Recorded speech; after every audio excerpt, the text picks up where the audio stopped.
diferente a las demás chicas.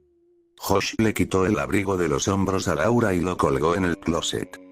Aquí estamos, sonriéndole con afecto, inquirió. ¿Vino? Ella asintió. Josh se detuvo, abrazándola con gentileza. ¿Sabes? Eres diferente a las demás chicas, Laura.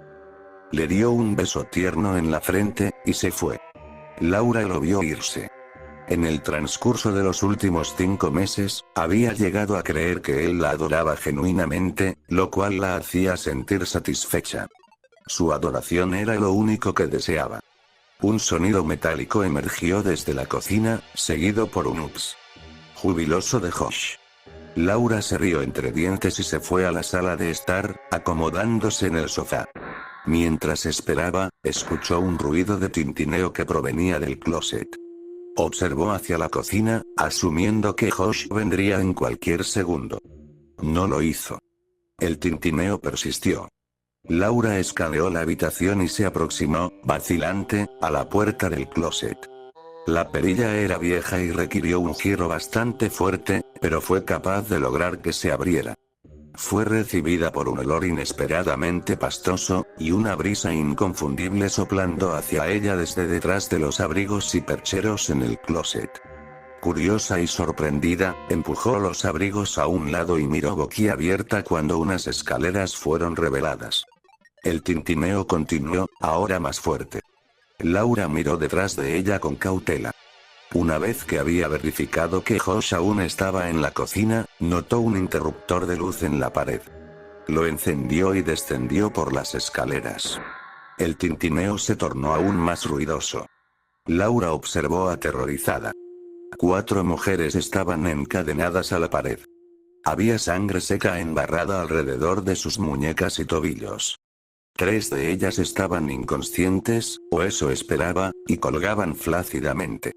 Una estaba despierta, pero solo apenas. Agitaba sus brazos débilmente, provocando el tintineo.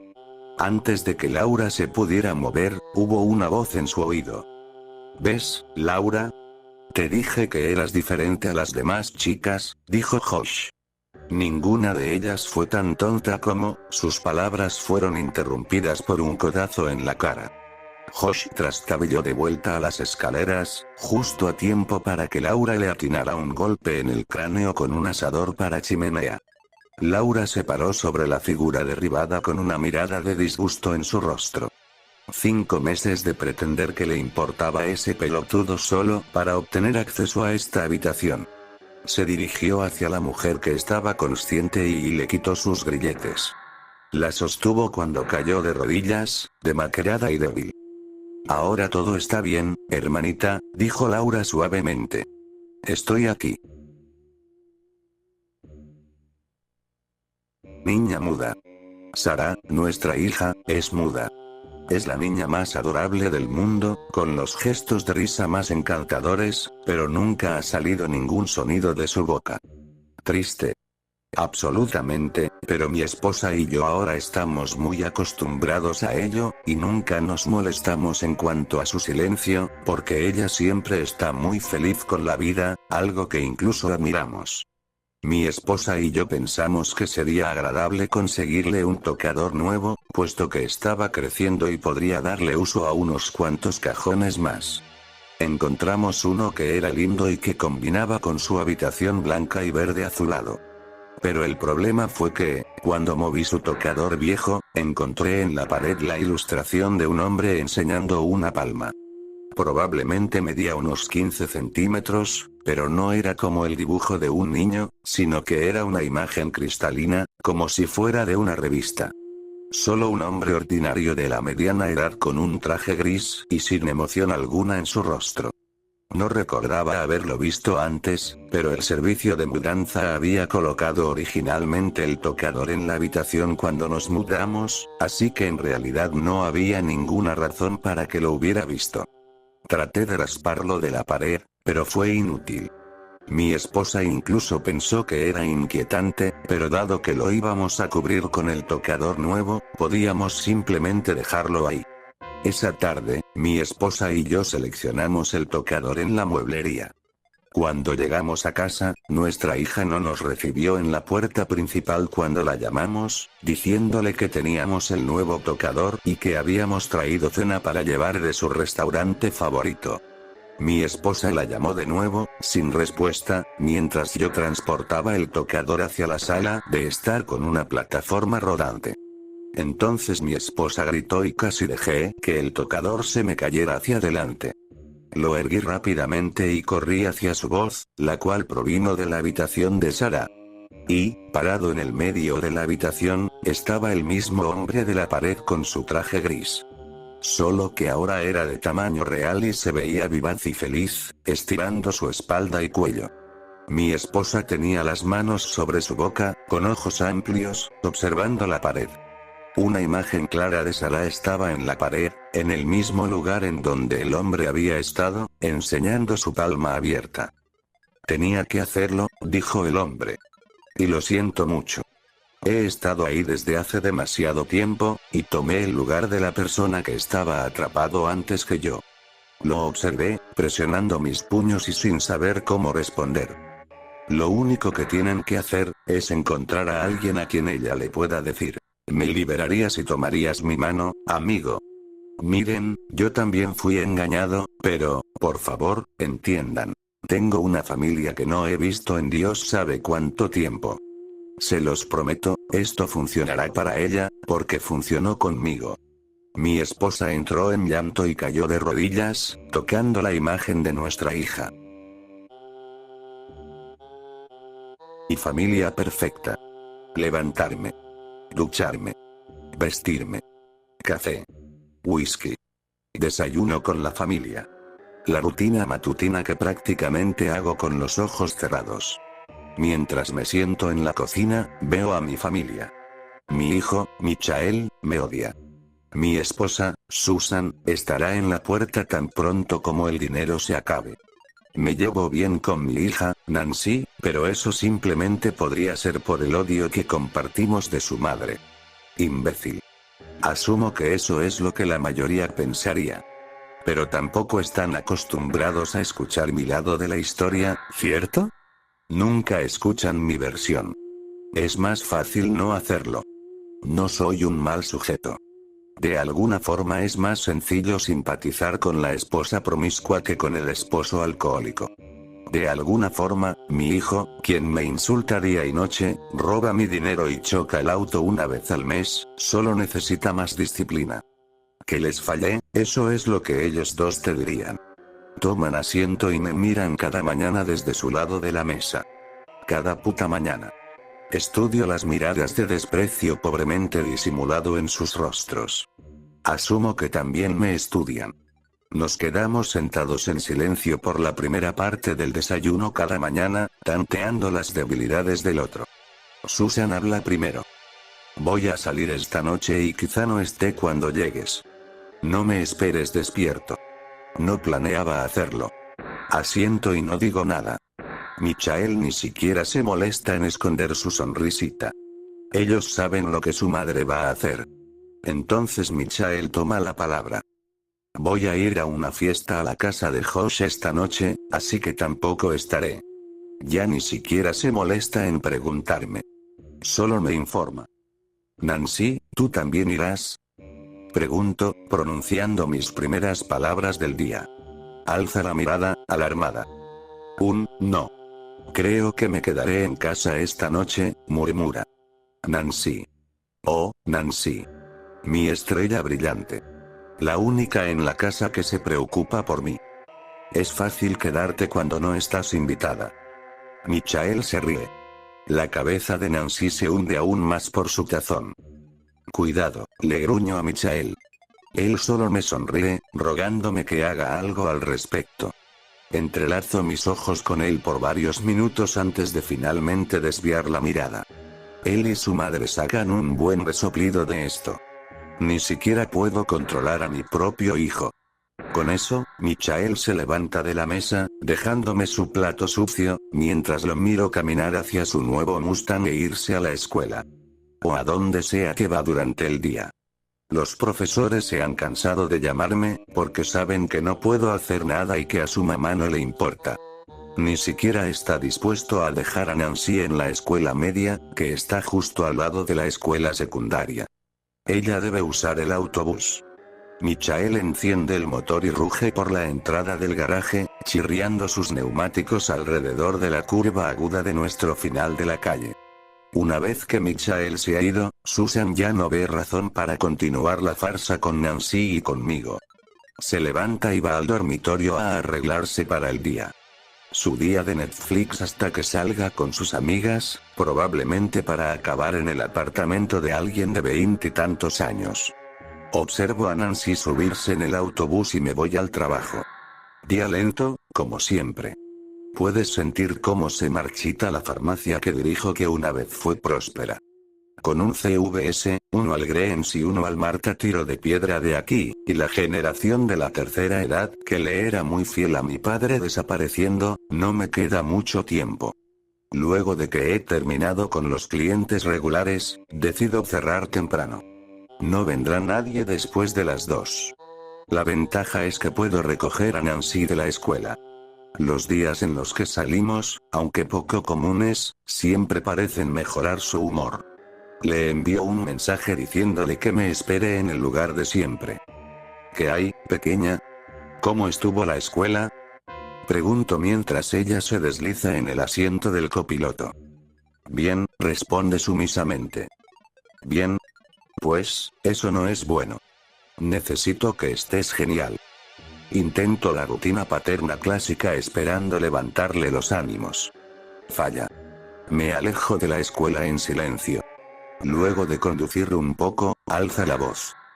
¿A dónde vamos? Pues, solamente a tu lugar favorito. Sus ojos se amplían. Parque Aventura. Adivinaste. Parque Aventura es un parque de diversiones ruinoso en las afueras de nuestro pueblo. No es ningún Six Flags, pero Nancy lo ama y no hemos conducido ahí en meses. Antes de entrar en la autopista, me doy cuenta de que olvidé mi billetera en el tocador. Rápidamente, doy la vuelta y me apresuro a casa. Quiero aprovechar al máximo mi tiempo con Nancy. Mientras me estaciono en la acera, noto un auto desconocido frente a la casa. Debe ser una de las nuevas amigas de Susan. Un encuentro que no ansiaba tener. Le digo a Nancy que espere en el auto, pues solo tardaré un momento.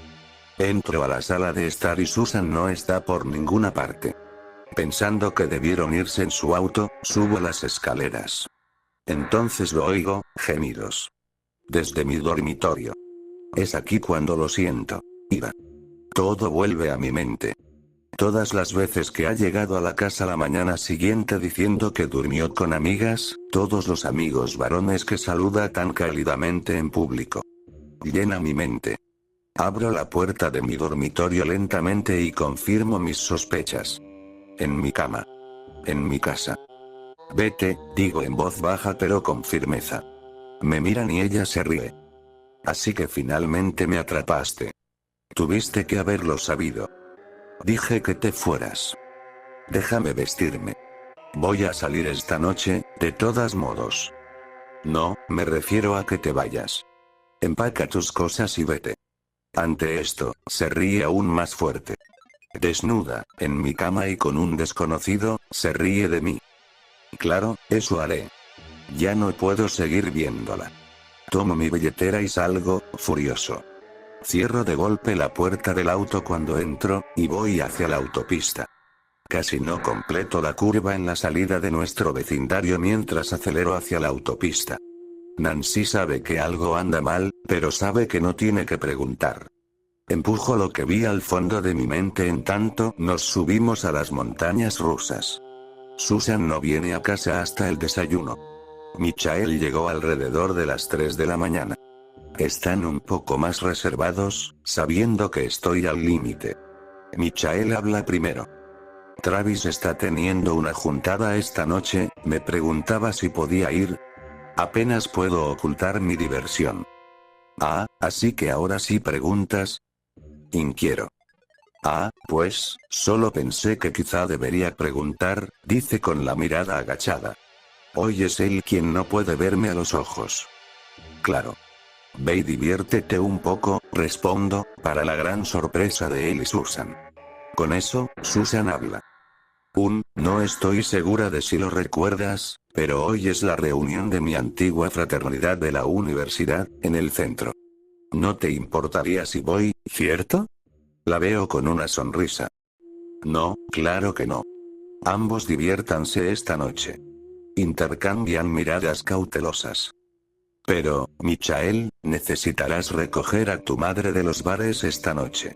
Nancy y yo saldremos del pueblo por el fin de semana, y el auto de Susan necesita ir al taller antes de que nos vayamos. Nancy se voltea hacia mí con una sonrisa amplia en su rostro.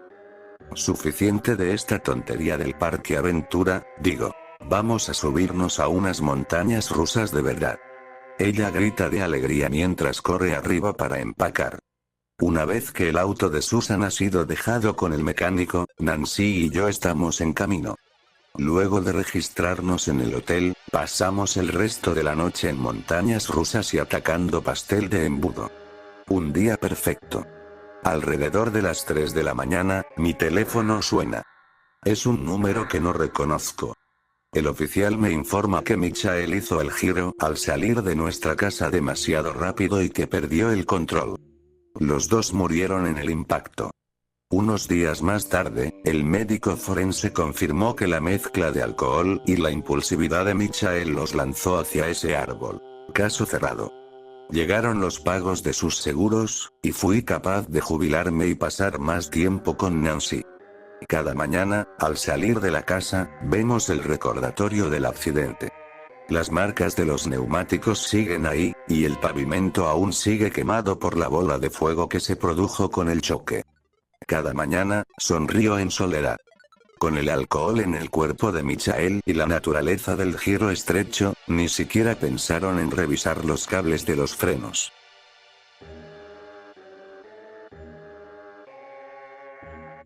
La ocupante de la celda 32. La entrevista acaba de terminar. El guardia entra y me pide que salga. Trago grueso, me levanto y camino despacio hacia la salida. Volteo y veo que ella se queda sentada con el recuerdo a cuestas y la impotencia tatuada en la frente. Sus manos esposadas se entrelazan, como rezándole a un Dios que no la escucha, y sus ojos, presos bajo un velo de arrepentimiento inútil, se pierden nuevamente en la negrura de la pared, en las sombras de la incertidumbre. Es Marta, tiene 19 años y está condenada a 100 años de prisión. Decidí entrevistarla porque su historia es el reflejo de nuestra propia decadencia. Me costó mirarla a los ojos, pues uno puede perderse en sus interminables llamas, en el lago negro de la infinita maldad generada por las circunstancias. Me preparé bien antes de la entrevista, sin sospechar que para lo que estaba a punto de hacer no existía preparación posible. Ese día salí de mi casa a las 7 de la mañana y en 15 minutos estuve en el portón principal del sistema penitenciario Puerta de la Esperanza, la Chácara, como la conoce el pueblo. Después de identificarme, el alguacil me condujo a una oficina donde hablaría con el alcaide, un exmilitar regordete que estaba a punto de retirarse. Los grados sobre una de sus descosidas charreteras y una foto con un general del ejército eran los únicos recuerdos de sus glorias pasadas. Había conversado con él por teléfono para coordinar la realización de la entrevista que iba a realizarle a Marta.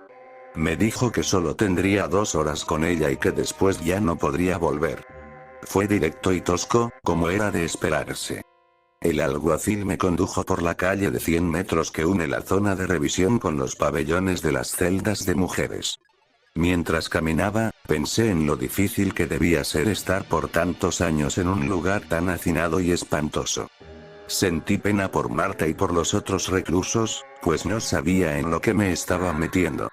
Como periodista, solo trato de hacer mi trabajo, pero algunas veces es imposible impedir que nuestros propios sentimientos y nuestras propias realidades se mezclen con la historia. Todos somos de carne y hueso, todos somos humanos y tenemos sentimientos. Bueno, casi todos, porque algunos, como Marta, no. Llegué pronto a los pabellones de celdas, y el alguacil me ordenó que esperara mientras él hablaba con las oficiales que estaban de guardia. Tuve que llenar una hoja de registro y dejar mi celular, mis llaves y mi faja en una cajita de madera. Solo me permitieron llevar mi pequeña grabadora digital y una revista que traía de regalo. El alguacil abrió una reja que daba a un pabellón sombrío, en cuyo centro corría un riachuelo de un líquido maloliente. Orines, probablemente. Pase. Ella está ahí, en la celda 32. Yo lo voy a esperar aquí. Tiene 2 horas, me dijo, señalándose el reloj con su dedo índice. Caminé por el pasillo, evitando pisar el riachuelo, y cuando llegué a la celda 32, la vi. Estaba sentada en la cama, con las manos esposadas, viendo hacia la pared. Frente a ella había una silla, puesta ahí para que yo me pudiera sentar. Del techo pendía en un alambre una bombilla vieja, de esas baratas de 10 watts que no iluminan muy bien. Hola, Marta. Soy Carlos Benavides, del diario La Prensa. Imagino que te informaron que iba a venir a entrevistarte. Le pregunté. No me contestó y siguió mirando fijamente a la pared. En la escuela de periodismo, algunos profesores nos enseñaron a respetar el silencio de nuestros entrevistados, pues, en sí, el silencio es una respuesta. Pero otros, los que se habían formado como reporteros en las calles, donde la vida es dura, nos enseñaron a moldear nuestras preguntas, nuestros tonos y a usar cualquier elemento para lograr nuestro objetivo. No voy a mentir, los periodistas no somos totalmente honestos. Hincamos e hincamos hasta obtener lo que queremos. Me dijo el alcaide que te gusta leer. Te traje una revista como agradecimiento por acceder a realizar la entrevista, le dije, sabiendo que estaba cayendo en lo más bajo del periodismo. Sobornar al entrevistado a cambio de sus palabras. Es televisión y novelas, y creo que te va a gustar, continué. Sin embargo, mi propuesta captó su atención. Y eso fue un regocijo para mí, pues los minutos seguían corriendo. Volteó lentamente, me miró de pies a cabeza, enfocándose por un instante en la revista que yo sostenía, e hizo un gesto con su cabeza para que entrara. Me senté en la silla, a unos metros de ella. Saqué mi grabadora del bolsillo y puse la revista en mis piernas. Le pregunté si estaba bien que grabara sus palabras. Marta asintió con la cabeza y, al hacerlo, su semblante cambió inmediatamente, de aquella cara perdida en la oscuridad a la de alguien común y corriente, una mujer que perfectamente podía estar sentada en la banca de un parque. Era una mujer bonita, con una cara de ángel y un pelo castaño que le caía sobre los hombros. Llevaba una camisola que sugería la enormidad y perfección de su busto, y, a pesar de no tener maquillaje, sus labios parecían estar pintados con un lápiz labial natural. Un tanto incómodo ante la imagen de esa mujer tan sensual, tragué un poco de saliva y me hice el pelo para atrás con una de mis manos, el tic del que siempre soy presa cuando estoy nervioso. Presioné el botón rojo de mi grabadora, la sostuve en mi mano y comencé. Muchas gracias por acceder a esta entrevista. Te aseguro que no vamos a editar nada de lo que digas.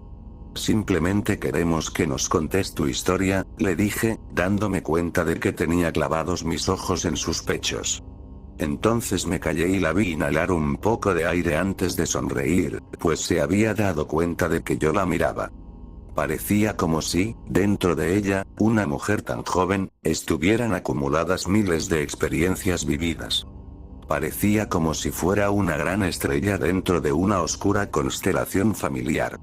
Así empezó la narración de Marta, que más que entrevista, se convirtió en monólogo. Tengo 19 años y hace 2 que estoy presa. Yo no he hecho nada y aquí me tienen, ¿te podés imaginar?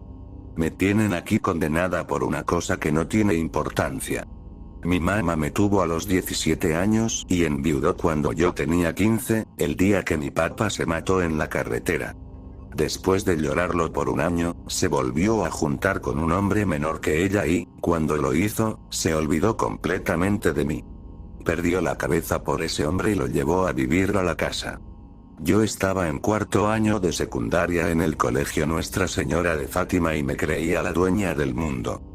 Todos los días, después de clases, me iba a la casa de Mónica, una de mis amigas, y ahí nos tomábamos selfies sensuales para subirlas al Facebook. Ya sabes, lo que hacen las chavalas de hoy. Mi amiga me prestaba unos vestidos cortos y yo los modelaba en las fotos. Después, nos poníamos a leer revistas de farándula en la cama de mi amiga, como esa que me trajiste. También nos gustaba chatear con chavalos mayores que conocíamos en el Facebook. Me la pasaba súper y hacía todo lo posible para volver a la casa solo a dormir. Yo creía que mi amiga tenía la familia perfecta, sin darme cuenta de que eso no existe. Su papá y su mamá se habían casado por la iglesia y por lo civil y la habían tenido a ella 5 años después de casarse. Eran bien católicos y la llevaban a misa todos los domingos en la capilla del colegio. Yo iba con ellos a veces para no volver a la casa. Y como no me gusta rezar y no me sé las oraciones, solo balbuceaba con mi boca para que las personas pensaran que estaba hablando con Dios, cuando lo único que hacía era burlarme de él. No me gustaba volver a la casa porque tenía que ver el cuadro de mi mamá, sentada en la sala con su hombre, viendo una película o las noticias. No se preocupaba si yo cenaba o no, si yo me vestía o no. Con costos me daba para pagar el colegio y comprar algunas cosas que necesitaba para asearme. Lo que más me enojó en esos días es que cuando llegaba a la casa, el hombre de mi mamá creía que tenía derecho de mandarme, como si fuera mi papá. Le decía a mi mamá que no me dejara salir y que me pusiera a limpiar la casa mientras ellos descansaban. Y a mí no me gusta hacer oficio. Cuando mi papá estaba vivo yo era su princesa y siempre tuvimos una empleada que nos limpiaba la casa y me llevaba comida hasta la cama. Aquí he tenido problemas con las guardias que me obligan a barrer y a limpiar esta mierda de cuarto. Como yo lo veía, mi mamá era la que tenía que darme todos los gustos. ¿Para qué me tuvo si después no me iba a cuidar? Bueno, por eso me disgustaba todo lo que ella me decía. A Mónica, mi mejor amiga, le prohibieron verme después de un tiempo. Sus padres no aprobaban que una niña buena como ella, una futura profesional, anduviera con una zorrita como yo. De repente, a mi mamá también le agarró por volverse estricta y exigirme que mejorara las notas, pues estaba en 4º año de secundaria y había dejado 3 materias. Ya no me dejaba salir y me iba a buscar al colegio. Cuando llegábamos a la casa, el hombre de mi mamá estaba siempre viendo televisión, con una toña en la mano y la misma ropa de la mañana. El hombre siempre le decía que nos habíamos tardado demasiado y nos preguntaba dónde habíamos estado.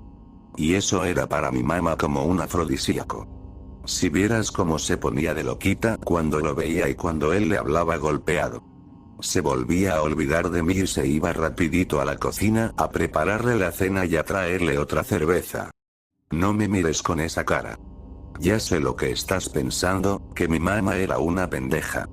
Pues sí, era una pendeja y se lo merecía por haberse olvidado tan rápido de mi papá y por ser tan negligente conmigo. A mí me valía lo que me decía, y, siempre que podía, me escapaba. Cobijaba una almohada para que pensaran que era yo y trababa la puerta con un calzón para poder entrar más tarde. Eso lo hacía casi todos los viernes.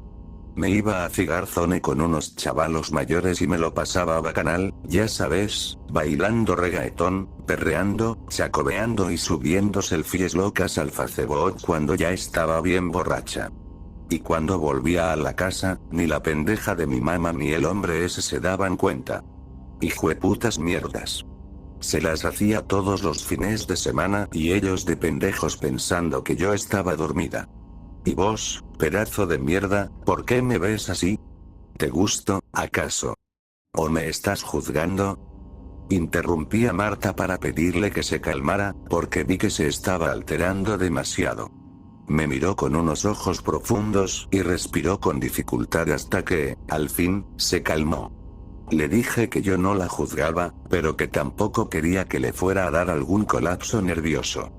Volví a darme cuenta de que le estaba viendo los pechos y traté de pensar en cosas horribles para calmarme. Entonces, continuó su historia. Oh, pues.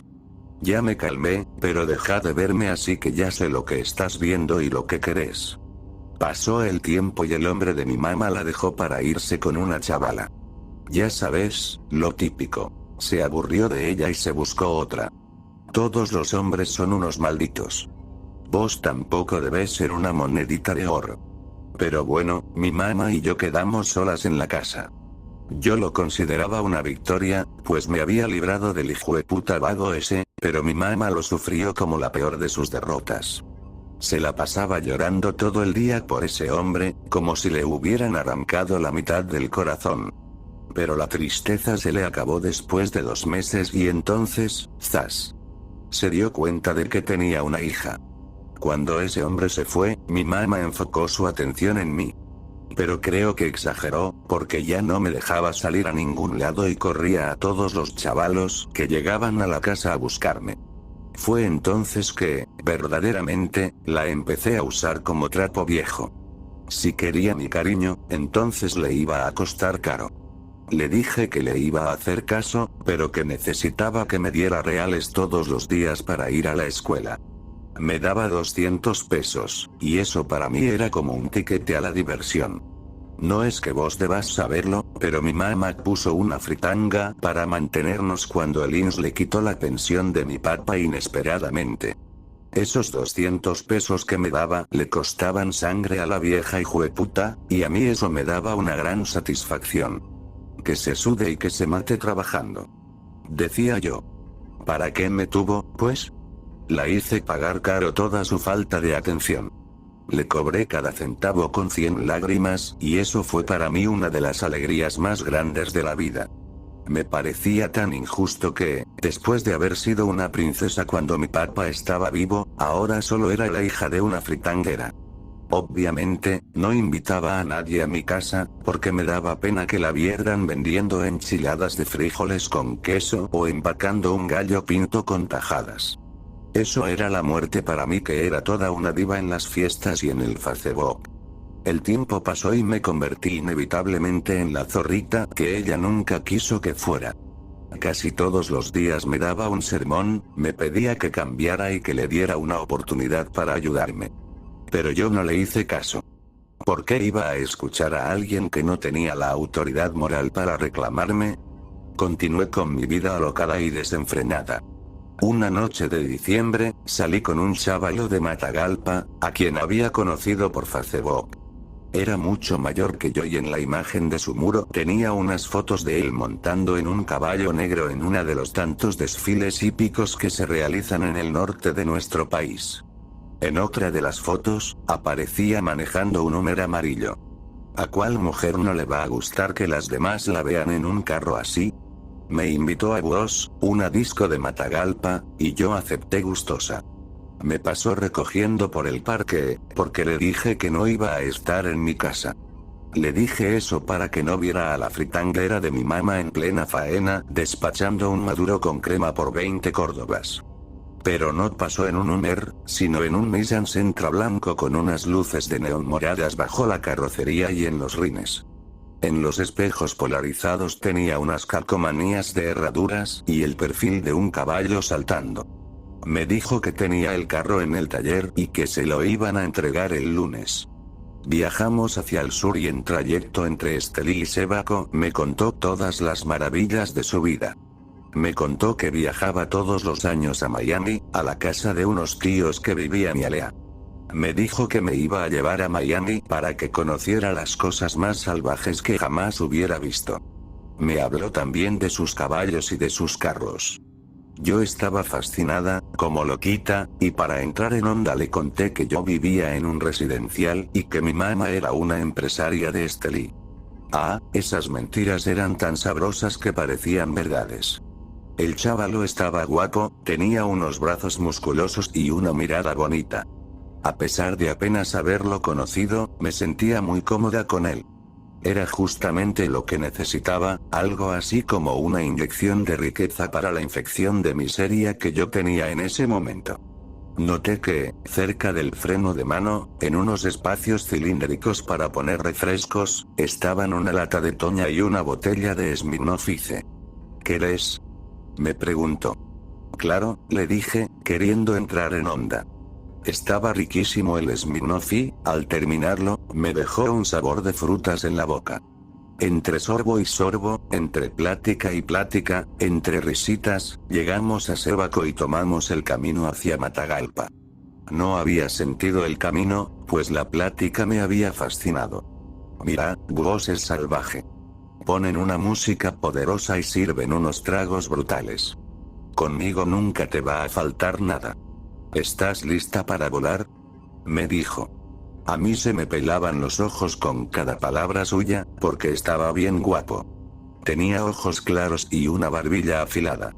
Andaba con un candado rasurado perfectamente. Sus cejas eran grandes y su camisa dejaba ver unos grandes brazos musculosos.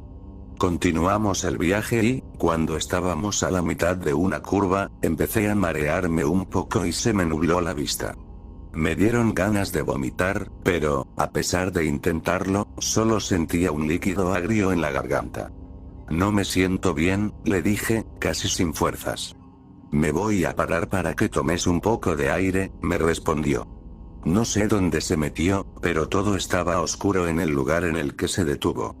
Apagó las luces, el motor y se bajó del carro, dejándome en él. Lo vi por la ventana mientras se paraba frente al vehículo. Estaba hablando por el celular y, al hacerlo, se reía bastante, cosa que pude notar, pues la luz del aparato le iluminaba el rostro. Yo empecé a respirar rápidamente y muy pronto perdí el conocimiento. Unas voces me despertaron y pude ver que me estaban arrastrando de las piernas, mientras que yo, haciendo un gran esfuerzo, intentaba mantenerme consciente en tanto las piedras que estaban en el suelo me golpeaban la cabeza y la maleza me arañaba las manos. Unas manos fuertes me alaban de los tobillos, y en mi inconsciencia parcial pude ver a varios hombres caminando junto a mí. Se estaban riendo y platicaban muy amenamente, como si estuvieran en un día de campo. Estaba tan oscuro que no pude ver sus caras, sino únicamente el brillo rojo de los cigarros que fumaban y el ocasional destello de sus grandes hebillas. «Está bonita la chavala, Gavilán. ¿Dónde la encontraste?», le preguntaron. «En el Face», les respondió una voz, y yo la identifiqué inmediatamente, pues era la del hombre con el que yo había salido. Cayó solita la babosa y hasta se creyó lo del Homer, continuó. Yo no tenía fuerzas ni para llorar ante lo que escuchaba. Desconocía totalmente a dónde me llevaban, pero sabía exactamente lo que me iban a hacer. Mi vagina me ardía y me dolía la parte interna de los muslos. El que me llevaba de los tobillos apuró el paso, y en poco tiempo llegamos a un claro que estaba rodeado de chatarra. «Bueno, son 3.000 pesos cada uno», dijo el Gavilán. Yo no podía hablar y todo empezó a darme vueltas. No podía ni sostener mi cabeza por más de unos segundos. «Toma, yo quiero ir primero», dijo uno de los hombres. Vi cómo le entregaba el dinero. «Pero ya no es virgen, ¿ok?», dijo el Gavilán. «Ya me encargué de eso yo, así que tienen que conformarse con lo que hay», continuó. «Sos maldito, Gavilán. Pero bueno, de todas formas está bien buena la chavala». El Gavilán metió sus manos poderosas en mis axilas y me levantó hasta ponerme encima de la tapa del motor de un carro destartalado que estaba ahí. «Dale, pate perro, tenés 20 minutos. No le pegues mucho, que no queremos un problema», le advirtió.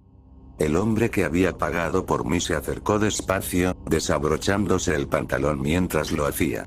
Me abrió las piernas violentamente, levantándome a la vez el mini vestido que yo llevaba puesto. Me había puesto ese vestido para conquistar al Gavilán, sin saber que acabaría conquistando a una jauría. Pronto lo sentí dentro de mí, desgarrándome, haciéndome daño. El dolor se intensificó y, a pesar de luchar con todas mis fuerzas, no podía mover ni las manos o hacer el más pequeño esfuerzo por quitármelo de encima. Como yo trataba de luchar, el hombre se incomodó un poco y empezó a abofetearme fuertemente. «Cálmate, zorra», me decía mientras me pegaba. Me siguió penetrando violentamente y ya no podía sentir las piernas. El hombre dejaba caer gotas de un pegajoso y maloliente sudor sobre mi pecho mientras me decía cosas horribles en el oído. Ya estuvo, dijo el gavilán. Si querés más, son otros 3000 cuando te vuelva el turno. Dale pues, pelón, le dijo a otro de los hombres. Te toca. El pelón le entregó el dinero y se tomó el tiempo para contar billete por billete mientras yo quería morirme encima del carro, apenas con aliento para mantenerme despierta. Y así le tocó el turno al pelón, al Mechas, a Braulio y a Lupe. Todos me pegaron y todos saciaron su apetito voraz conmigo. Ese día, el gavilán recogió 18,000 córdobas, 15,000 en turnos simples y 3,000 en el turno extra que quiso el pateperro. Bueno, chavalos. Aquí terminamos, les dijo. Con mi cuerpo destrozado, con múltiples olores y líquidos sobre mí, mis pechos mordidos y la entrepierna desgarrada, quedé a la merced de la naturaleza en aquel paraje sombrío. Me dejaron ahí, desamparada, más muerta que viva, sin el menor remordimiento. Llegó la mañana y sentí que los rayos de sol eran como sal cayendo sobre mis heridas abiertas. Traté de incorporarme, pero no podía. Cerca del mediodía, cuando estaba toda quemada por el sol y con cada herida emitiendo pulsaciones, oí voces. Me asusté porque creía que mis captores habían vuelto. Pero no eran ellos. Eran unos cheles, de esos que andan en misiones del Cuerpo de Paz. Iban hacia una de las comunidades a ayudarles a las familias a construir unas letrinas. Ellos fueron los que me ayudaron. Llamaron una ambulancia y ayudaron a los paramédicos a cargarme hasta el camino. Hasta entonces pude llamar a mi mamá, quien vino desde Estelí. Cuando entró al pabellón del hospital, aún con el delantal con el que despachaba en la fritanga, imagino que solo vio una memoria de la que había sido su hija hasta la noche anterior. Me sobó la frente con su mano y me dijo que no me preocupara.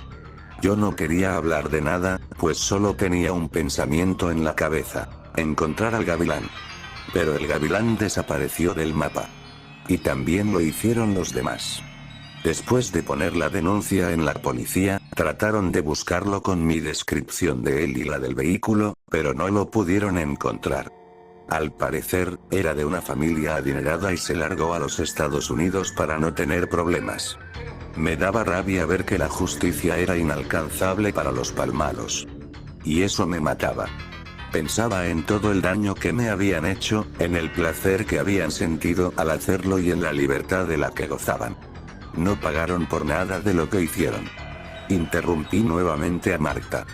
La historia me estaba partiendo el corazón, pero yo trataba de verme lo más sereno posible.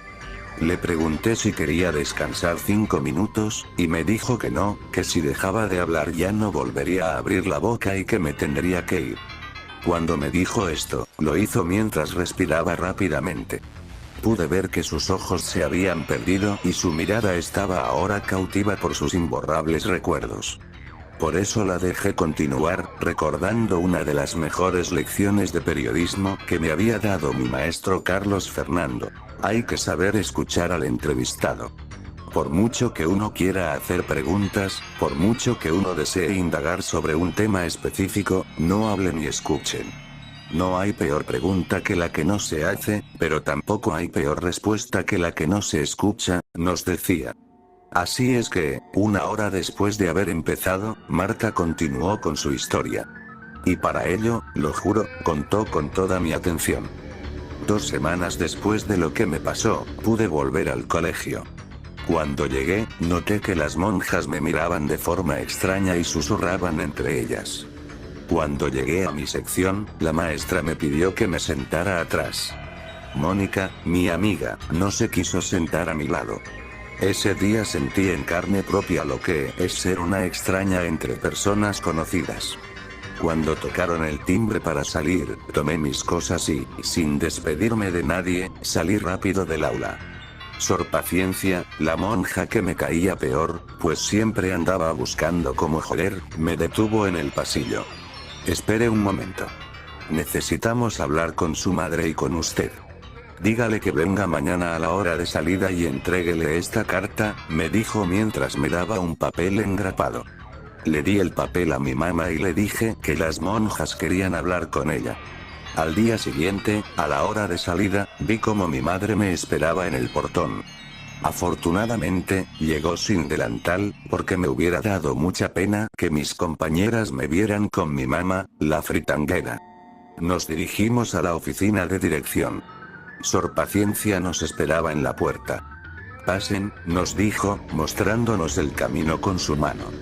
Cuando pasé al lado de ella, pude ver colores de juicio y de burla en sus ojos. En la oficina estaba esperándonos Sor María Piedad, la directora. Siéntense, por favor, nos indicó.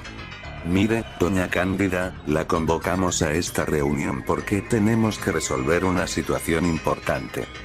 Ya todos los alumnos, profesores y el resto de la comunidad educativa saben lo que le pasó a su hija. Las noticias se han esparcido como fuego por las redes sociales, y vemos eso como algo que no le conviene al colegio. ¿No le conviene al colegio?, preguntó mi mamá, sorprendida. ¿Y no se han puesto a pensar que en el orden de prioridad ustedes deberían preocuparse por lo que le conviene a mi hija? Continuó. ¿Es que no son cristianas ustedes? ¿Qué mierda? ¿No se acuerdan de la historia del buen samaritano y de la Magdalena? Cálmese, doña Cándida. No me levante la voz ni me hable así, que aquí no estamos en su fritanga, le dijo la monja con un tono humillante. A pesar que me afrentaba de mi mamá, en ese momento quise tomar un lápiz con una punta fina que estaba en un vaso de barro sobre el escritorio de la monja. Quise tomarlo y clavárselo en un ojo. Pero no lo hice, porque lo que me pasó marcó en un punto de inflexión en mi vida, un punto sin retorno. Doña Cándida. Hemos decidido que su hija tiene que salir del colegio, porque no es adecuado que una muchacha así sea vista con muchachas de bien. Somos una institución católica que trata de educar a muchachas que anden por el camino recto. Y su hija ya no cumple con el perfil de nuestras estudiantes, pues su imagen ha sido arrastrada por todos lados, dijo la directora. ¿Una muchacha así? Interrogación de cierre, preguntó mi mamá, parándose de repente y dando un golpe en el escritorio. Sor Paciencia. Llame por favor al CPF. Dígale que saque inmediatamente a estas perdidas de mi oficina y del colegio. Que no las vuelva a dejar entrar, le ordenó. Y Sor Paciencia, como buena perrita faldera, obedeció en el acto.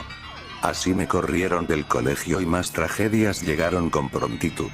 Mi mamá pasaba todo el día cocinando y vendiendo en la fritanga, y yo me la pasaba tumbada en la cama mirando las vigas y las láminas de zinc de mi cuarto, perdida en el recuerdo de mis desventuras. Pasaron 2 semanas más y empecé a preocuparme porque la regla no me venía. No le dije nada a mi mamá y pensé que los terribles sucesos por los que había pasado habían causado en mí un bloqueo en todas las funciones de mi cuerpo. Pero la regla no me vino. Solo me vinieron náuseas, vómitos y terribles antojos de jocotes ácidos con azúcar. Nadie me visitaba, y eso era terrible para mí. No volví a usar mi teléfono ni volví a entrar a Facebook por terror a verle la cara al gavilán. Ya no quería encontrarlo, ya no quería volver a tenerlo frente a mí.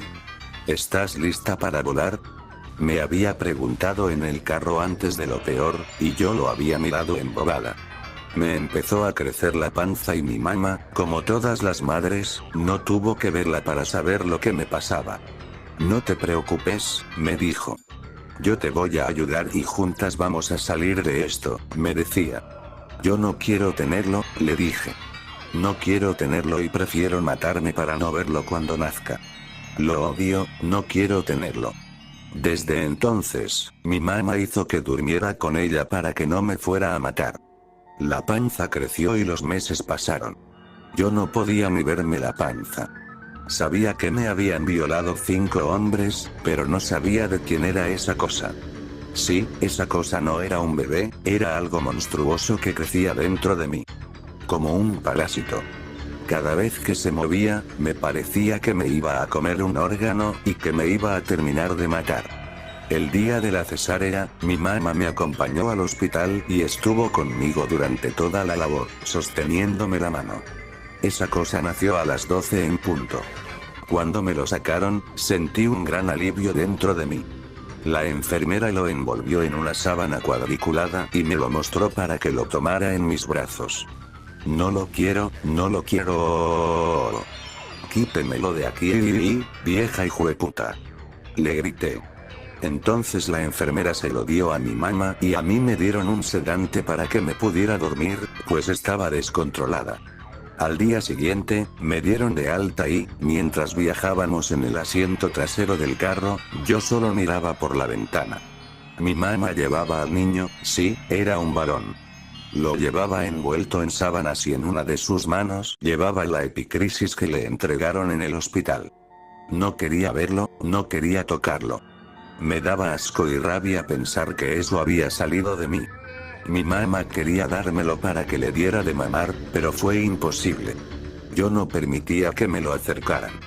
Mi mamá tuvo que comprarle un sustituto de leche materna para darle la pacha los primeros días y que no muriera de hambre. Apenas pude incorporarme, sentí un cambio en mi ser. Empecé a salir como lo hacía antes. Me iba a la cigarzone a bailar y dejaba a mi mamá dándole de comer a esa cosa fea. Conocí a otros chavalos y traté de borrar mi memoria perdiéndome en el ocio y en la diversión. Le robaba reales a mi mamá y salía todos los días. Salía a cualquier lado, donde fuera. Solo quería salir y olvidarme de todo. Cuando llegaba a la casa, de madrugada, esa cosa siempre estaba llorando. Un día, mi mamá no aguantó más y me lo llevó al cuarto. «Tenés que darle de mamar», me dijo. «Se va a enfermar el niño», continuó. A mí me habían violado 5 hombres, y hasta entonces no sabía quién era el papá de esa cosa. Esa noche fue la primera vez que lo tomé en mis brazos y que lo vi a la cara. Y ya no tuve que seguir haciéndome la pregunta. Tenía unos grandes ojos claros y una barbilla afilada. Era todo un gavilán. Cuando lo vi, lo tiré en la cama bruscamente. Cuando cayó, rebotó y se golpeó la cabeza en la pared. Empezó a llorar y su llanto fue para mí como que me metieran un punzón en los oídos. «Cállate, cállate. Te odio, no te quiero, te odio», le grité y esa cosa no paraba de llorar. Mi mamá lo agarró rápidamente. Sacó una diclofenac de su bolsa y le puso un poco en la cabeza. Se volteó y me dijo: «Tarde o temprano tenés que quererlo. Es tuyo y no lo puedes desamparar». «Váyase a la mierda usted con esa cosa», le respondí. «No me voy y aquí te lo voy a dejar. Yo tengo que trabajar para mantenernos y así no puedo, me tenés que ayudar», me dijo. Me dejó a esa cosa en la cama y salió rápidamente del cuarto. Lo quedé viendo y, sin hacerle caso, busqué una ropa para cambiarme y salí. Se puso a llorar porque seguro tenía hambre, pero yo, inmutable, me seguí alistando. La forma en que lloraba me descontrolaba. «Cállate, cállate, cállate ya, monstruo de mierda. Te odio», le gritaba mientras casi se ahogaba en su llanto. Ese día salí y lo dejé llorando en el cuarto. Cuando volví, en la tarde, encontré a mi mamá cargándolo. La cama estaba llena de mierda y de babas por todos lados. «Tenés que cuidarlo. Es tu hijo», me dijo nuevamente. Quitó las sábanas sucias y me dio unas nuevas para que yo las pusiera. Me dio también unas almohadas. «Ponéselas al lado para que no se caiga», me indicó. «No lo voy a cuidar», le dije. «Lo odio. No lo quiero. Yo quiero salir y divertirme», continué. «No me importa que tengas que salir. Aquí te lo dejo. Tenés que cuidarlo», me volvió a decir. «Pero todos los chavalos de mi edad están en una fiesta a la que quiero ir». «Sí, hija», me dijo. «Pero vos tenés una responsabilidad». No me importó nada de lo que me dijo y volví a dejar al niño solo. Salí y no regresé hasta bien entrada la madrugada. Otra vez estaba mi mamá en mi cuarto con esa cosa en sus brazos. «Aquí te lo dejo. Y te lo voy a cambiar y a volver a dejar aquí hasta que recapacites», me indicó. «Lléveselo. Lléveselo de aquí que no lo quiero ver», le dije, pero ella no me escuchó. Lo acostó en la cama, al otro lado de las almohadas que lo protegían. Me quité la ropa, muy enojada.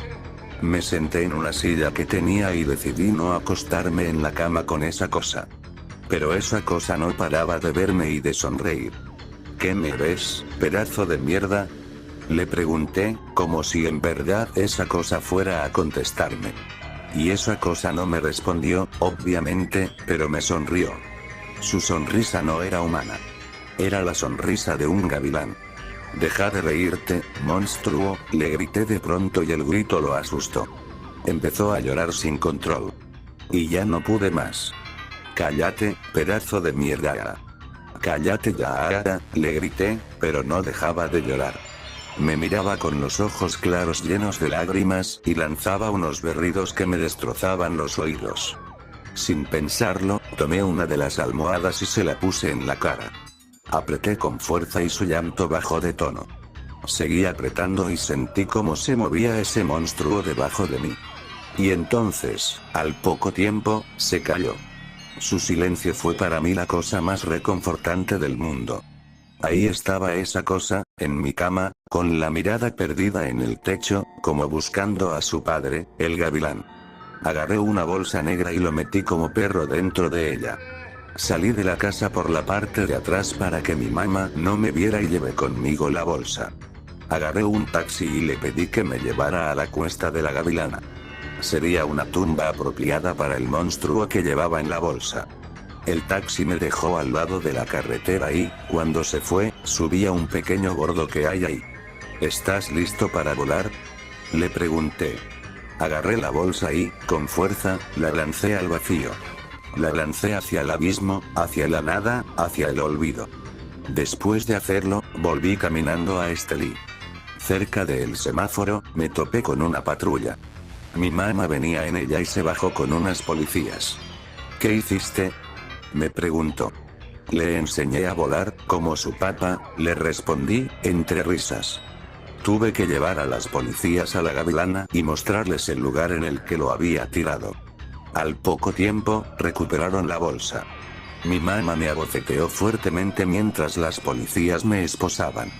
El juicio duró poco y, por supuesto, me condenaron a la pena máxima. La jueza decía que nunca había visto a alguien tan sin alma como yo, pero eso a mí no me importó. Ya era libre. A mi modo, pero libre. Señor periodista. Ya terminó el tiempo, me grita el guardia que me había traído. Un minuto, le digo. Ya voy. Me siento horrible tras escuchar la historia de Marta. Sabía que había hecho cosas espantosas, pero nunca me imaginé que fueran ese tipo de cosas. Ella me mira fijamente y, al hacerlo, sonríe mientras balancea sus pies y forma círculos con ellos. Compa, sálgase ya, me dice el guardia con un tono brusco. Hoy, le digo. Le pregunto a Marta si tenía algo que decir, y ella me dice que me acerque, que apague la grabadora y que me incline para decírmelo al oído. Lo que me dice me deja helado. Guardo mis cosas, me despido y le agradezco. Trago grueso, me levanto y camino despacio hacia la salida. Volteo y veo que ella se queda sentada, con el recuerdo a cuestas y la impotencia tatuada en la frente. Sus manos esposadas se entrelazan, como rezándole a un Dios que no la escucha, y sus ojos, presos bajo un velo de arrepentimiento inútil, se pierden nuevamente en la negrura de la pared, en las sombras de la incertidumbre. El guardia me guía hasta la salida. Recojo mis cosas de la entrada y vuelvo al trabajo. La historia es publicada y es todo un éxito de circulación nacional. La publican íntegra, con excepción de lo que Marta me dijo al oído. Una noche, mientras descanso con mi esposa en nuestra cama, ella me pregunta: ya me contaste todo, pero no me contaste qué fue lo que te dijo. ¿Te dijo acaso que estaba arrepentida de todo y que la ayudaras? No le digo, no me dijo eso. ¿Te dijo que extrañaba a su mamá? Continúa. No, tampoco. ¿Y entonces, qué te dijo? ¿Te pidió que ayudaras a su mamá? Harto de tantas preguntas, me armo de valor, trago grueso y busco en el rincón del olvido de mi mente las palabras atroces que Marta me dijo. Hasta hoy, esas palabras resuenan en mi cabeza, pues son las señales de una mujer vacía, destrozada y presa más allá de los barrotes. Le respondo despacio a mi esposa. Marta me dijo: ¿estás listo para volar?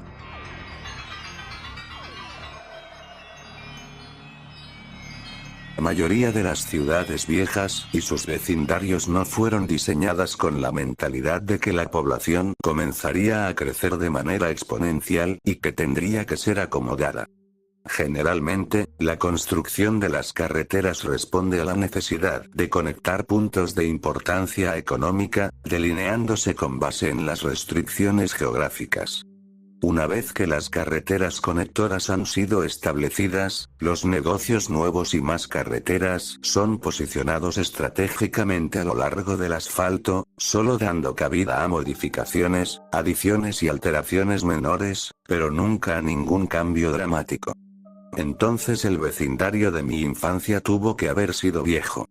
Las primeras casas que se construyeron debieron haber sido colocadas alrededor del lago, y el área habitable se incrementó gradualmente a medida que se crearon extensiones nuevas sobre el camino original. Pero todas estas extensiones terminaban abruptamente en un punto o en otro, solo había una entrada/salida para todo el vecindario. Muchas de las nuevas extensiones estaban limitadas por un afluente que se alimentaba del lago, y que pasaba justo al lado de lo que llegué a nombrar la fosa. Gran parte de las casas originales tenían patios inmensos, pero algunos de esos terrenos originales fueron divididos, dejando atrás propiedades con límites más y más pequeños. Una vista aérea de mi vecindario daría la impresión de que un calamar gigante murió en el bosque, y un empresario aventurero encontró su cadáver y pavimentó carreteras a lo largo de sus tentáculos, solo para retirar su involucramiento y dejar que el tiempo, codicia y desesperación se encargaran de dividir la tierra entre los dueños de casas prospectivos, como un intento embarazoso de la proporción áurea. Desde mi pórtico podía ver las casas viejas que rodeaban el lago, pero la casa de Doña Maggie era mi favorita. Ella tenía, según recuerdo, cerca de 80 años de edad, pero a pesar de eso era una de las personas más amistosas que he conocido. Tenía una melena de rizos blancos y siempre vestía con vestidos claros de patrones florales. Nos hablaba a Josh y a mí desde su pórtico trasero cuando estábamos nadando en el lago, y siempre nos invitaba a comer bocadillos. Decía que se sentía sola porque su esposo Tom estaba fuera por negocios, pero Josh y yo siempre rechazábamos su invitación, pues por más amable que Doña Maggie fuera, había algo raro en ella. De vez en cuando, mientras nadábamos, nos decía: Chris, John, son bienvenidos aquí en cualquier momento. También podíamos oírla diciéndonos lo mismo cuando caminábamos de regreso a mi casa. Doña Maggie, como muchos de los dueños de casa más antiguos, tenía un sistema de irrigación que funcionaba mecánicamente, pero, en algún punto con el transcurso de los años, su temporizador se debió haber roto. Sus regaderas se encendían en varias ocasiones durante el día, y a veces incluso durante la noche, todo el año. Aunque nunca hacía tanto frío como para que nevara mucho en invierno, en numerosas instancias salía por la mañana para ver el patio frontal de Doña Maggie transformado en un paraíso ártico surrealista por el agua congelada. Todos los demás patios se mantenían esterilizados y secos por la escarcha cortante del frío del invierno, pero ahí, en medio del recordatorio deprimente de la brutalidad de la temporada, había un oasis de hielo hermoso colgando como estalactitas de cada rama de cada árbol, y de cada hoja de cada arbusto. Conforme el sol se alzaba, era reflejado y las piezas de hielo desglosaban sus rayos en un arco iris que solo podía ser observado brevemente antes de que te cegara. Incluso a esa edad, estaba maravillado por lo bello que era, y Josh y yo íbamos ahí con frecuencia para caminar en la grama con hielo, y entablábamos peleas de espada con los carámbanos. Un día, le pregunté a mi mamá por qué Doña Maggie lo dejaba así. Mi mamá pareció haberse debatido la explicación, antes de decir: bueno, cariño, Doña Maggie se enferma mucho, y a veces, cuando se pone muy enferma, se confunde. Es por eso que cambia tu nombre y el Josh. No es su intención, pero hay momentos en los que simplemente no los puede recordar. Vive en esa casa a solas, así que está bien si quieres hablar con ella cuando nades en el lago. Pero cuando te invite adentro, debes seguir diciendo no. Sé cortés. No vas a herir sus sentimientos. pero se sentirá menos sola cuando su esposo vuelva a casa, ¿verdad? ¿Por cuánto tiempo estará en sus viajes de negocios? Parece que nunca está acá. Mi mamá se vio un tanto agitada y pude notar que estaba muy triste. Finalmente, contestó: cariño, Tom no volverá a casa. Tom está en el cielo. Murió hace muchos años, pero doña Maggie no lo recuerda. Se confunde y lo olvida, pero Tom no volverá a casa. Si alguien se mudara con ella, podría llegar a creer que es Tom, pero él se ha ido. Tenía 5 años cuando me dijo eso, y por un tiempo no lo entendí del todo. Me sentía profundamente triste por doña Maggie. Ahora sé que doña Maggie tenía Alzheimer. Ella y su esposo tuvieron 2 hijos, Chris y John. Los dos trazaron un plan de pagos con las compañías de utilidades y se encargaban del agua y electricidad de doña Maggie, pero nunca la visitaban. No sé si algo pasó entre ellos, o si fue por la enfermedad, o si solo vivían muy lejos, pero nunca venían. No tengo idea de cuál era su apariencia, pero había momentos cuando doña Maggie debió de pensar que Josh y yo lucíamos como ellos dos cuando eran niños. O quizá veía lo que algunas partes de su mente estaban tan desesperadas por ver, ignorando las imágenes transmitidas por su nervio óptico y mostrando, solo un momento, lo que solía ser. Es hasta ahora que me doy cuenta de lo solitaria que se debió sentir. Durante el verano después de Kinder, antes de los eventos de globos, Josh y yo nos habíamos dado a la tarea de explorar el bosque cerca de mi casa, al igual que el afluente del lago. Sabíamos que los bosques entre nuestras casas estaban conectados, y pensamos que sería genial si el lago cerca de mi casa estaba conectado de alguna forma al arroyo en torno a la suya. Así que nos propusimos descubrirlo. Íbamos a hacer mapas. El plan era hacer 2 mapas separados y luego combinarlos. Haríamos un mapa explorando el área cerca del arroyo, y haríamos otro siguiendo el flujo del lago. Por las primeras semanas, salió muy bien. Caminábamos por los bosques, a un lado del agua, y nos deteníamos cada tantos minutos para ampliar el mapa, y parecía que ambos mapas se entrelazarían cualquier día. No teníamos las herramientas necesarias para el trabajo, ni siquiera un compás, pero tratábamos de improvisar. Tuvimos la idea de empalar la tierra con una rama cuando llegáramos al final de una aventura. Puede que hayamos sido los peores cartógrafos del mundo. Sin embargo, el bosque se hizo muy espeso eventualmente a un lado del agua que provenía del lago, y fuimos incapaces de proseguir. Perdimos el interés en nuestro proyecto por un tiempo, y redujimos nuestras exploraciones significativamente, aunque no por completo, cuando empezamos a vender granizados. Después de que le enseñé a mi mamá las fotografías que había traído de la escuela, y ella me quitó la máquina de granizados, nuestro interés en los mapas se revitalizó. Habíamos ingeniado un nuevo plan. Pese a que no entendía por qué, mi mamá me había impuesto lo que yo consideré que eran restricciones demasiado severas en cuanto a lo que podía hacer y a dónde podía ir, y ella me vigilaba con frecuencia si iba afuera a jugar con Josh.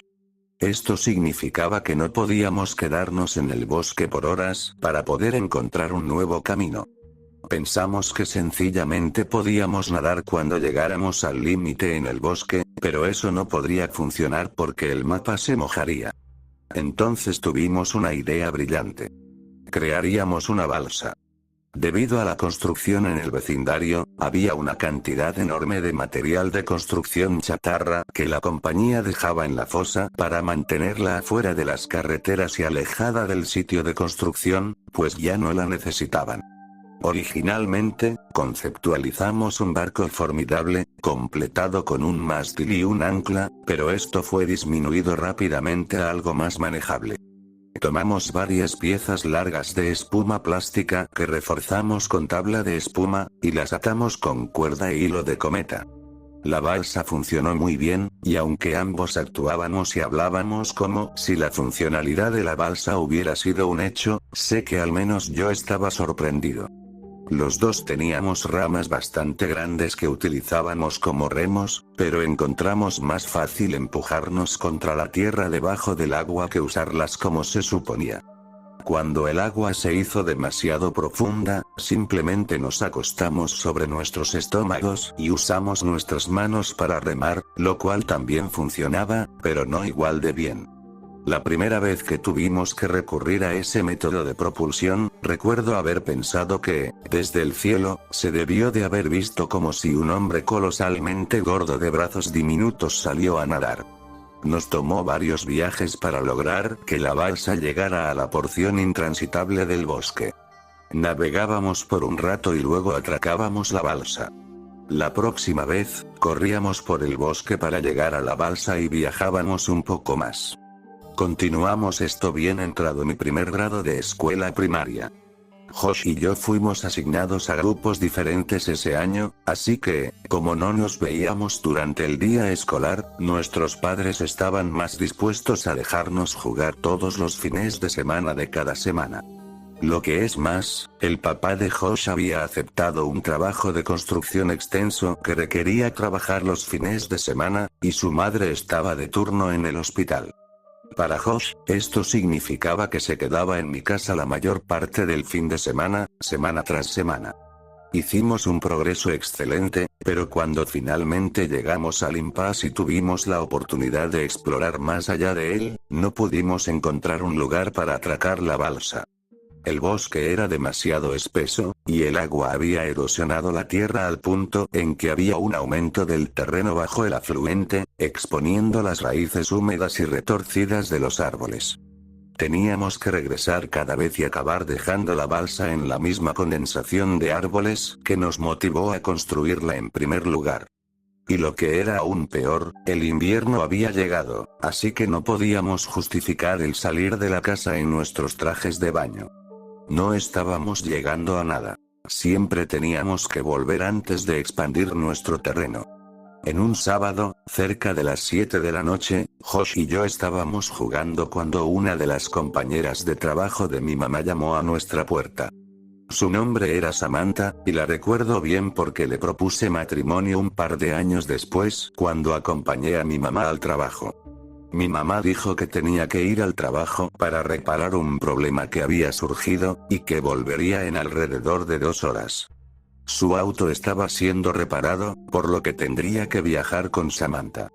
Dijo que no podía salir de la casa bajo ninguna circunstancia ni abrirle la puerta a nadie, y estaba a la mitad de explicarme que llamaría cada hora, pero terminó ese comentario prematuramente cuando recordó que nuestro teléfono había sido desactivado por pagos atrasados, razón por la cual Samantha había llegado sin avisar.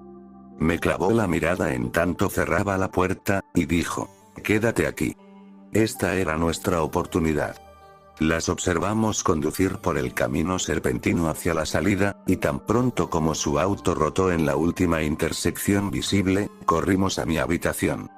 Saqué mi mochila mientras Josh agarraba el mapa. «Oye, ¿tienes una linterna?», inquirió Josh. «No, pero vamos a volver antes de que oscurezca». Estaba pensando que deberíamos tener una, solo por si acaso. Mi mamá tiene una, pero no sé en dónde la guarda. Espera. Corrí a mi closet y bajé una caja del estante superior. ¿Tienes una linterna ahí?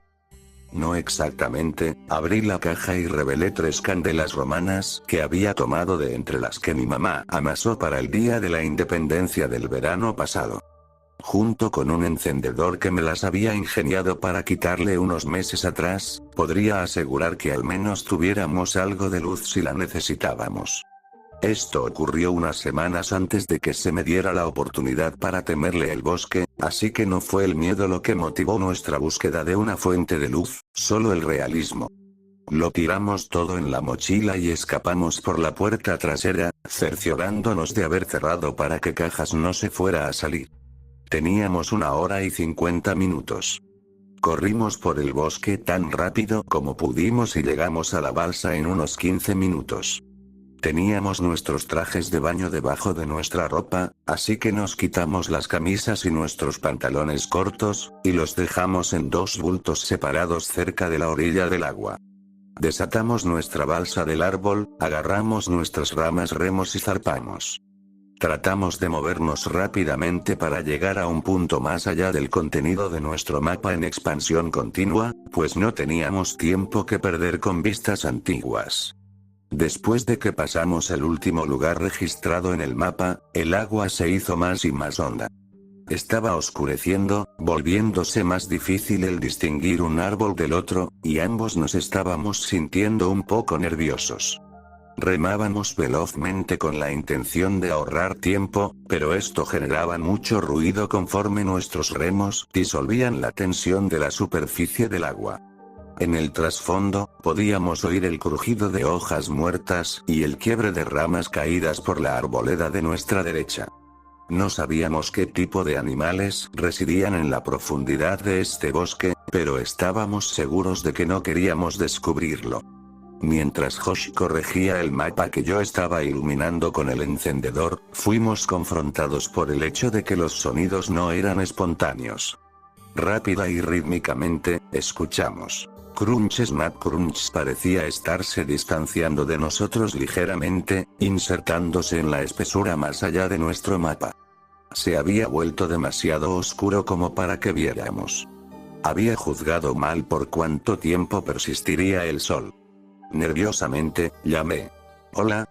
Hubo un momento breve de ansiedad asfixiante en tanto permanecíamos estáticos sobre el agua. El silencio fue roto súbitamente por una risa. «Hola». Se mofó Josh. «¿Y qué?» «Hola, señor monstruo en el bosque, sé que se está escondiendo, pero quizá quiere contestar mi hola». «Hola». Me di cuenta de lo estúpido que había sido eso. Fuera lo que fuera, no iba a responder. Ni siquiera me di cuenta de que lo había dicho hasta después de hacerlo. Josh continuó. «Hola, con un falsete agudo. «Hola, lo contrarresté con el barítono más profundo que pude lograr. «Hola, compa». «Hola. Bip bup». «Oh, ya, Continuamos burlándonos del otro, y estábamos en el proceso de hacer girar la balsa para regresar, cuando lo escuchamos. «Hola». Fue susurrado y forzado como si hubiese sido accionado por el último aliento de un par de pulmones desinflándose, pero no sonó aquejado. Había venido del lugar justo más allá del mapa, el cual ahora se ubicaba detrás de nosotros dado que habíamos girado la balsa. Lentamente, me volteé en dirección del sonido mientras buscaba a tientas las candelas romanas. Quería ver. «¿Qué estás haciendo?», siseó Josh. Pero ya la había encendido. Cuando la mecha chispeante se hundió en la envoltura, la sostuve hacia el cielo. En realidad, nunca había usado una de estas, y pensé que tendría un talento cinematográfico para ello. Un orbe verde y brillante se disparó a las estrellas y se extinguió velozmente. Reajusté mi brazo hacia el horizonte. Podía recordar que tenía varios colores, pero no sabía cuántas veces podía disparar una de estas hasta que se hubiera agotado. Una bola de luz roja salió despedida y crepitó por los árboles, pero no vi nada aún. «Solo vámonos», me presionó Josh, girándose para encarar la dirección a casa, y empezó a remar con agitación. Una más, bajando el brazo directamente hacia el bosque frente a mí, otra bola roja fue lanzada del tubo. Viajó en línea recta hasta que colisionó con un árbol, explotando la luz brevemente en un diámetro mucho mayor. Aún nada. Dejé caer la candela en el lago y observé a una última bola de fuego penetrar el agua, solo para morir rápidamente, sofocada. Una vez que comenzamos a remar en dirección a mi casa, escuchamos un crujido sonoro en el bosque y para nada disimulado. La ruptura de ramas y el pisoteo de hojas sobrecogían el ruido de nuestro salpiqueo. Estaba corriendo. Bajo nuestro pánico, empujamos la balsa con demasiada violencia y sentía una de las cuerdas bajo mi pecho aflojarse. «Josh, ten cuidado». Pero era muy tarde. Nuestra balsa se estaba rompiendo. Dentro de poco, se había venido abajo por completo. Los dos nos aferramos a un pedazo de espuma plástica, pero las piezas no eran lo suficientemente grandes como para mantenernos a flote, y nuestras piernas colgaban por debajo de nosotros en el agua de invierno. «Josh. Rápido», grité señalando al mapa a su lado. Forcejeó, pero estaba muy helado como para movernos con libertad, y ambos observamos al mapa conforme se alejaba flotando. Tengo F. Frío, tartamudeó Josh, afligido. Hay que salir de la agua. Nos acercamos a la orilla escuchando el crujido frenético atronando hacia nosotros desde el bosque de arriba. Incesantes, pateamos con nuestras piernas y pudimos alcanzar el muelle de nuestra balsa. Nos quitamos los trajes de baño y estábamos desesperados por meternos en ropa seca que nos escudara del frío cortante en el aire. Me puse mis shorts, pero algo andaba mal. Me giré hacia Josh. Oye, ¿en dónde está mi camisa? Se encogió de hombros y sugirió. Quizá el viento la tiró al agua y flotó en el lago. Le dije a Josh que volviera a casa, y que dijera que estábamos jugando a las escondidas y mi mamá estaba en casa. Tenía que encontrar mi camisa. Corrí detrás de las casas y me asomé por el agua, inspeccionando la costa. Se me ocurrió que, con algo de suerte, tal vez podría encontrar el mapa también. Me estaba movilizando bastante rápido porque necesitaba llegar a casa, y estaba a punto de rendirme cuando mi concentración fue interrumpida por un sonido que vino desde atrás. Hola. Me di la vuelta. Era Doña Maggie. Nunca la había visto por la noche antes, y bajo esa luz pobre se veía excesivamente frágil. La calidez usual que envolvía su actitud parecía haberse apagado con la brisa. No podía recordar haberla visto alguna vez sin una sonrisa, así que su rostro se veía extraño. Hola, Doña Maggie. Ah, hola, Sis. La calidez y sonrisa retornaron, incluso si sus recuerdos no hicieron lo mismo. No podía ver que eras tú en la oscuridad de ahí. Bromeando, le pregunté si me iba a invitar a comer un bocadillo, pero dijo que quizá en otra ocasión. Estaba muy ocupado buscando mis cosas como para prestarle atención realmente, pero sonaba feliz, así que no me sentí mal. Dijo otro par de cosas más, pero tenía prisa. Le dije buenas noches y corrí por su acera hacia mi casa. La podía escuchar detrás de mí caminando por su jardín congelado. Llegué unos minutos antes que mi mamá. Y para cuando ella llegó, Josh y yo ya nos habíamos cambiado de ropa y calentado. Nos habíamos salido con la nuestra, a pesar de que habíamos perdido el mapa. ¿La pudiste encontrar? Pero vi a Doña Maggie. Me llamó Gris de nuevo. Te lo digo, solo alégrate de que nunca la has visto de noche. Ambos nos reímos y él me preguntó si me había invitado a comer bocadillos, bromeando con que debían ser terribles porque ni siquiera lograba regalarlos. Le dije que no lo había hecho, y él estaba sorprendido. Ahora que tenía el tiempo para pensarlo, yo también lo estaba. Cada vez que la veíamos nos ofrecía bocadillos, y ahí estuve, habiéndome invitado solo, aunque sarcásticamente, y me dijo que no. Mientras Josh seguía hablando de Doña Maggie, noté de pronto que el encendedor aún podría estar en mi bolsillo, y sería desastroso si mi mamá lo encontraba. Agarré mis shorts del suelo y palpé mis bolsillos. Sentí algo, pero no era el encendedor. Desde mi bolsillo trasero, saqué un pedazo de papel doblado, y mi corazón dio un vuelco. ¿El mapa? Pensé. Pero lo vi irse flotando. Dibujado en el papel, dentro de un óvalo grande, estaban dos figuras de palitos tomados de las manos. Uno era mucho más grande que el otro, pero ninguno tenía rostro. El papel estaba roto, así que faltaba una parte, y había un número escrito cerca de la esquina superior derecha.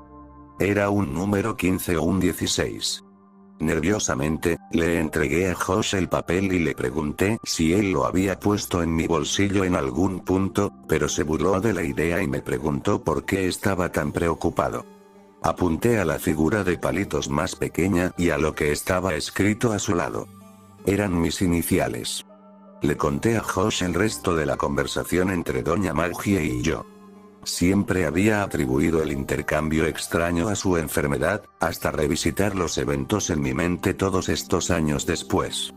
A medida que lo analizo ahora, regresa el sentimiento de tristeza profunda evocado por Doña Maggie, pero es magnificado por una sensación amenazadora de desesperanza cuando reflexiono acerca de lo que trató de decir con quizá en otra ocasión.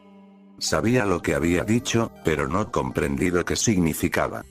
Ni comprendí lo que sus palabras significaban semanas después, cuando observé a hombres con trajes anticontaminantes anaranjados cargando lo que pensé que eran bolsas negras de basura desde su casa.